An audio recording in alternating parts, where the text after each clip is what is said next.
Korang nak beli barang direct daripada China, so antara dua platform yang saya pakai beli direct daripada China ni adalah daripada Taobao dan 1688. Okay, bagi korang dah biasa beli, biasanya korang akan beli barang terus letak alamat Malaysia dalam Taobao, betul tak?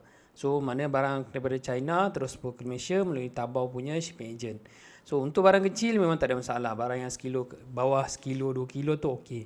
Tapi bila barang besar nanti mesti ada masalah sangkut. Ada yang kata barang hilang, barang tak sampai, tak ada tracking number, warehouse tak handle, kena cari sendiri, shipping agent lain. Itu masalah common untuk barang yang besar. So sebab contoh macam ni, kalau ini korang dia punya tracking number akan keluar macam ni. So kalau barang kecil memang okey je, tak ada masalah. So biasanya orang akan beli barang kecil dulu. So bagi first time dia akan belilah barang kecil dulu. So macam baju ke kasut yang kecil-kecil. So dia dapat. So untuk next step dia pun nak cuba nak beli barang besar pula dekat Taobao.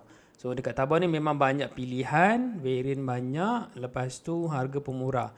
So bila dia beli, contoh dia beli pula meja makan, dekat situ masalah dia. Dekat nanti bila dia beli meja makan, barang besar, berat, nanti dia akan barang tu warehouse tak dia tak handle barang tersebut. Dia kena cari third party pula. Itu masalah lah.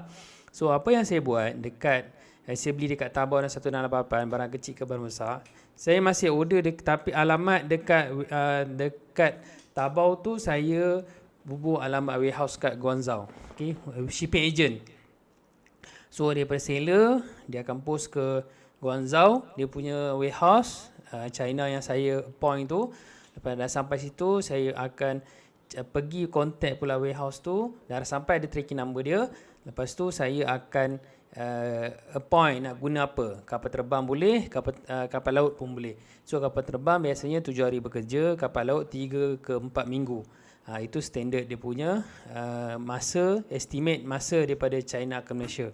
So bila ada masalah pun, saya dah tahu dah nak contact siapa. Okay, dia dah ada support sekali, kita just WhatsApp je ataupun kita boleh contact dia terus untuk kita check tracking number kat mana. Itu yang saya pakai, macam ni dia punya flow dia. Okay, Taobao saya pergi kat warehouse kat Guangzhou, lepas tu saya baru post ownership agent daripada China ke Malaysia. Itu yang saya buat. So untuk panduan Taobao dan 1688 ni, kali ni version yang terbaru, saya tunjuk step by step daripada beli kat Taobao, hantar ke warehouse hantar post ke Malaysia menggunakan shipping agent yang saya pakai dari tahun 2020 lagi. So kalau berminat nak dapatkan panduan video ni, so lengkap. Dalam panduan video ni lengkap. Taobao saya tunjuk, 1688 pun tunjuk. So untuk payment online, untuk payment Taobao kita boleh pakai online banking je. 1688 kalau guna apps kita boleh pakai TNG, ataupun kalau guna website kita boleh pakai Alipay. Alipay warehouse punya Alipay, tak ada masalah. Nanti saya tunjuk step by step. Dan saya bagi juga kat korang shipping agent yang saya pakai, warehouse Guangzhou yang saya pakai tu. Saya bagi semua detail. So korang follow je panduan video ni. So korang boleh beli direct pada Taobao dan 1688. So kalau nak berminat, contact saya sekarang.